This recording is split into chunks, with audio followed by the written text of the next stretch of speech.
Li ma nħallux in-nies waħedhom jibqa' l-prinċipju fundamentali li jgwidana. Dan kien is-sentiment ewlieni tal-Prim Ministru mexxej Laburista Roberta Bela waqt intervista mill-Barrakka t'isfel u li xandret fuq l-Istazzjon 1.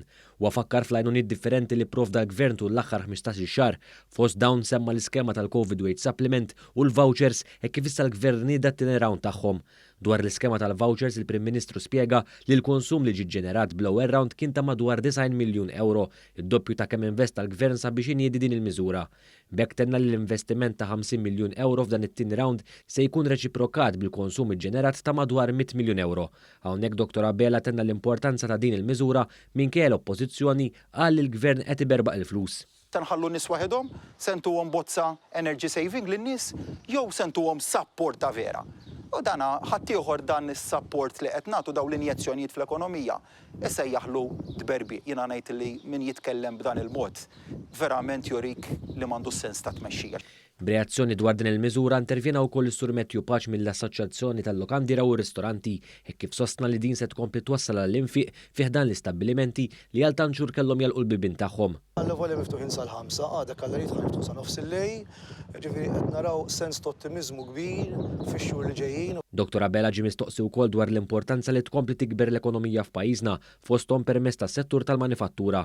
Il-Prim Ministru fil-fatt spjega kif grazzi għall-interventi f'waqthom tal-Gvern l-impjiegi f'pajjiżna mhux biss ma naqsux iżda żdiedu kontra x-xejra Ewropea. B'hekk tenna l-impenn tiegħu sabiex dan il-Gvern ikompli jinċentiva l-investiment.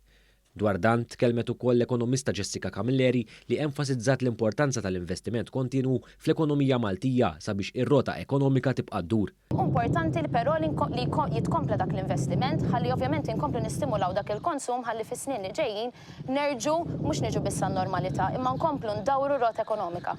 Il-Prim Ministru Roberta Bela tenna l-ħidma tal-Gvern fis-soċjal kienet u tibqa' konformi direttament mal-prinċipju ewlieni tal-Gvern li ma jħallix lin-nies waħedhom, dam differenza l-amministrazzjonijiet preċedenti li xieħtu l-problemi taħt it-tapit fosthom dik dwar il-kirjiet ta' qabel 1995.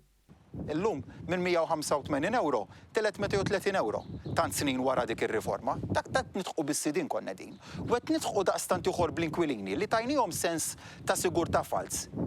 Li qalulhom serħu raskom ħadd ma jista' jkeċċikom id-dar u mbagħad meta kienet tiġi sentenza tal-Bord tal-Kera illi tixħethom il-barra lin-nies mid-dar tagħhom, in-nies bdew jindunaw li l-amministrazzjoni mmexxija mill-Partit Nazzjonalista ddaħqet bihom.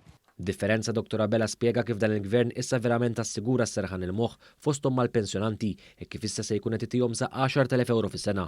Il-Prim Ministru temm jgħid li meta l-prinċipju tal-ġustizzja soċjali imexxik l quddiem ma tista' tiżbalja qatt għaliex tibqa' viċin in-nies filwaqt li tifhem il-weġġat u r-realtajiet tagħhom.